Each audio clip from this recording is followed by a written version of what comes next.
Music comes from the margins of society. That is the very first line of the text we're looking at today. And I mean, it really stopped me in my tracks. Yeah. Because you think about the music you listen to, on your commute, at the gym, whatever. Yeah. It just feels normal, right? Safe. For sure. But if you rewind the tape a bit. Exactly. Take a second.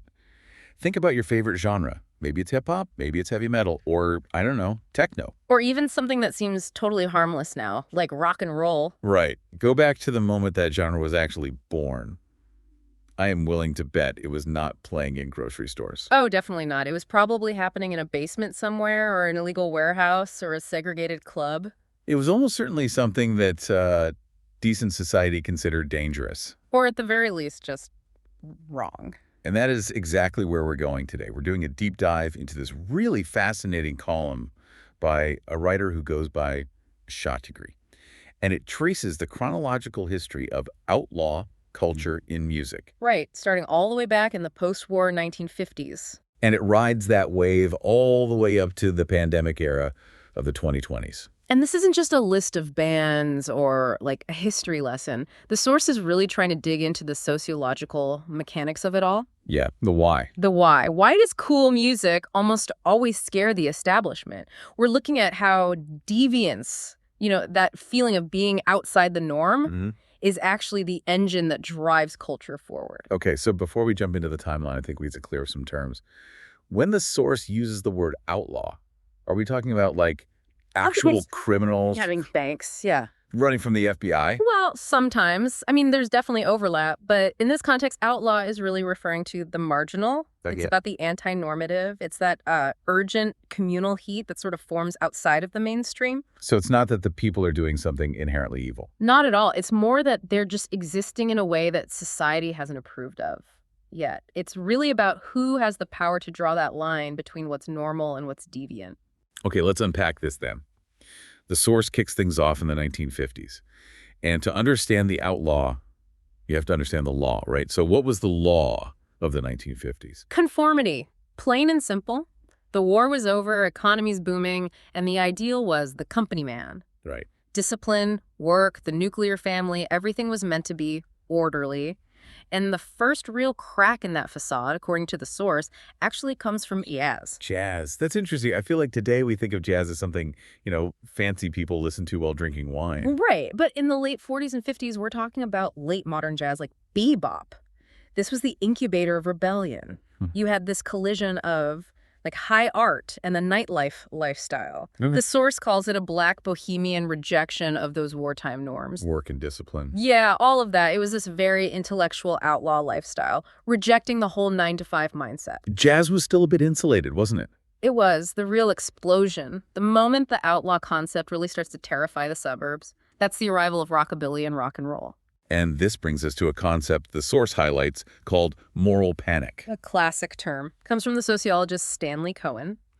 The source points out that rockabilly was so scary to the establishment, not just because it was loud, Right. but because it was a border crossing. A border crossing in what sense? Both racial and class. You had white working class culture colliding head-on with black music. And it was happening at night, in clubs. And that mixture, that integration, it triggered a massive reaction from the state, from the church, from schools.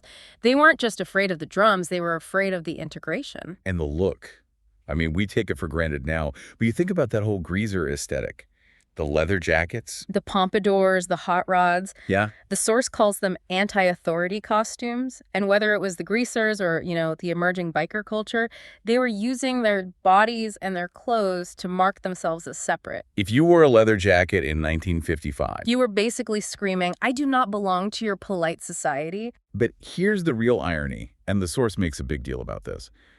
The crackdown just didn't work. It never does. That's the counterintuitive result. When the police and the schools and religious groups tried to ban the music or the clothes, it just made it cooler. It strengthened the scene's unity. It gave them a common enemy. It turned what was just a musical preference into a hardened identity. So then we move into the 1960s, and that identity stuff gets even more visual.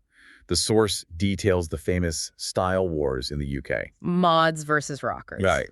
And this is just a perfect example of how specific this outlaw status can get. So. On one side, you've got the mods, Tailored suits, Italian scooters, listening to soul and R&B. And on the other, the rockers. The leather jackets, the cafe racer motorcycles. The media just ate it up, right? It was like a civil war at the seaside resort. Oh, they exaggerated it immensely. It became this symbol of youth turning bad. But what's really fascinating here is this theory by Dick Hebdige called style stealing. The source explains that this wasn't just about fighting. It was a battle over fashion differentiation. Each group was trying to define itself by not being the other. So the outlaw status is partly about who you're fighting against. Yeah. But while they were fighting over jackets, the hippies were doing something totally different with space. Exactly. The outlaw nature of the hippies was spatial and it was mental. It was about consciousness expansion. Through psychedelics. And rejecting the whole capitalist housing model for communal living. Think about Woodstock. That was an autonomous spatial experiment. They were literally trying to build a world outside the law, physically and mentally. So if the 60s were about expanding consciousness, the 70s feel like a crash landing. The source calls this era urban crisis and the fight for space. The context here is just so crucial. In the 70s, you've got urban decay, massive unemployment, intense racial friction. In places like New York and London. Yeah, the cities were just being hollowed out. And out of that rubble comes punk. Punk was a direct reaction to that decay. And you have to look at the economics of it. The source emphasizes their use of bare minimum capital. Which means they had no money. Exactly. Indie labels, zines, squatting in abandoned venues. And the fashion reflected that. The safety pins, the spikes. These were barely legal visual codes. It was all about making something beautiful out of trash because trash was all you had. And at the very same time, you have reggae and dub culture rising up. Which was really a form of self-defense and pride for immigrant communities, especially in the UK. This is where sound system culture becomes so important. Right. A sound system wasn't just a big speaker. It was a community hub. But that created huge tension with the police. And the lyrics were often explicitly about resisting institutional racism. Now, here's where it gets really interesting to me. We always think of punk as the angry, rebellious genre. But the source makes a case for disco as another form of outlaw culture. It absolutely was. You have to look past the shiny suits and the, commercial hits. At its heart, disco was a refuge. It had a dark side, right? Like the bouncers and the velvet ropes. Yeah, the exclusivity of nightclub security, for sure. But its light side was so profound. It was a sanctuary for LGBTQ plus Black and Latino communities. It was a fight for the right to dance. Precisely. It existed right on that border of legal and illegal. The source explains this mechanism. As the cities hollowed out, marginalized people were pushed into the night, into the underground. And in those spaces with the high sound pressure, the physical contact on the dance floor, that created solidarity. It was survival through celebration. Survival through celebration. I love that. But as we get into the 80s, things get faster and a lot harder. The source calls it tribes, speed, and the cycle of selling out. The 1980s saw this real tribalization of music culture. So you take hardcore punk. It was all about extreme speed and what the source calls the autonomy of the floor. You mean the mosh pits? Circle pits, stage dives, yeah.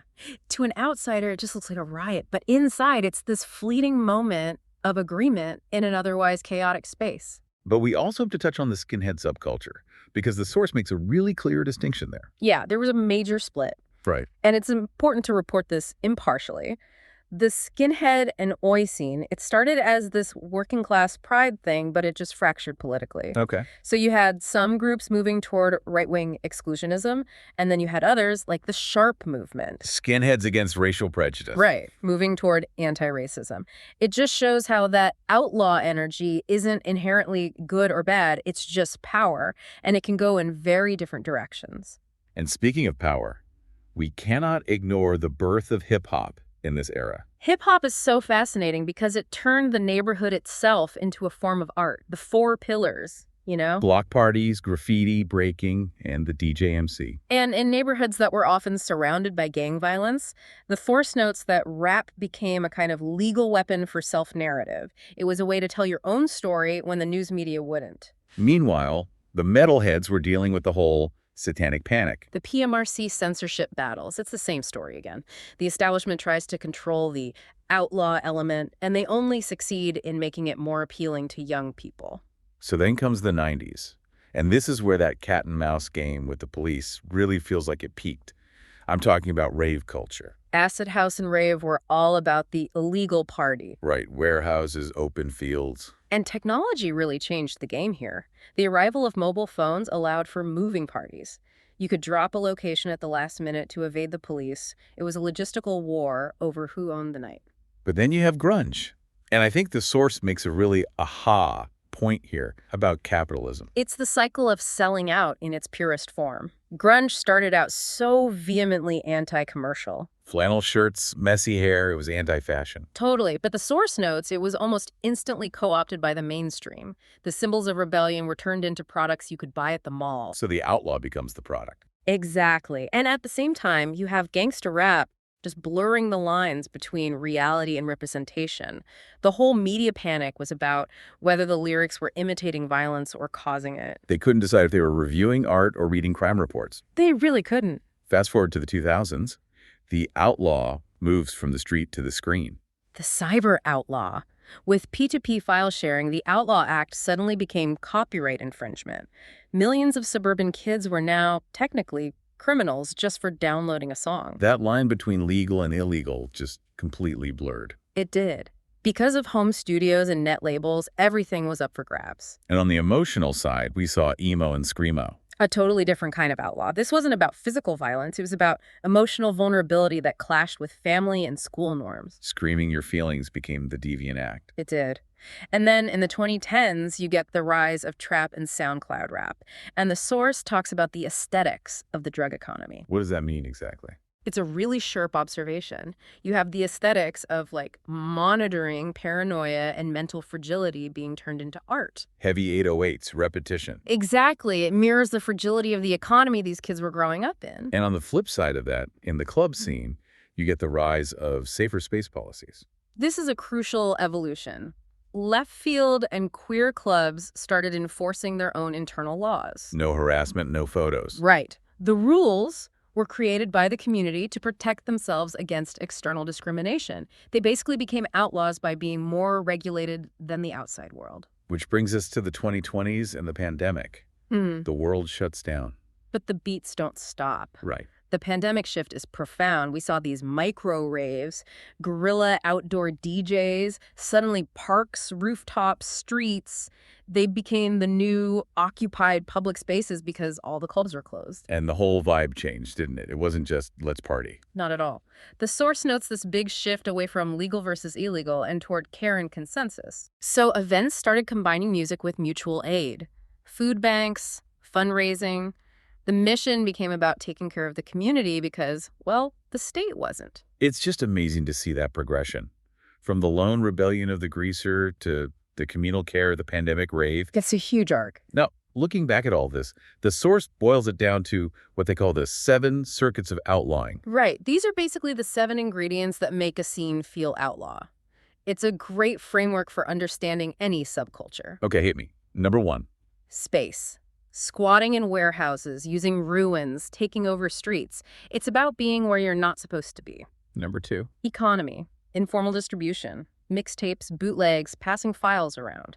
Operating outside the official market. Number 3 is body techniques. Movements that look violent or, obscene to outsiders. Mosh pits, breaking, winding, using your body to say, I'm free. Number 4 is style. Clothes or tattoos as enemy symbols. Wearing something that identifies you to your tribe and kind of scares everyone else. Number 5, narrative. Lyrics that the media reads as crime notices. Basically, telling stories the mainstream doesn't want to hear. 6 is media.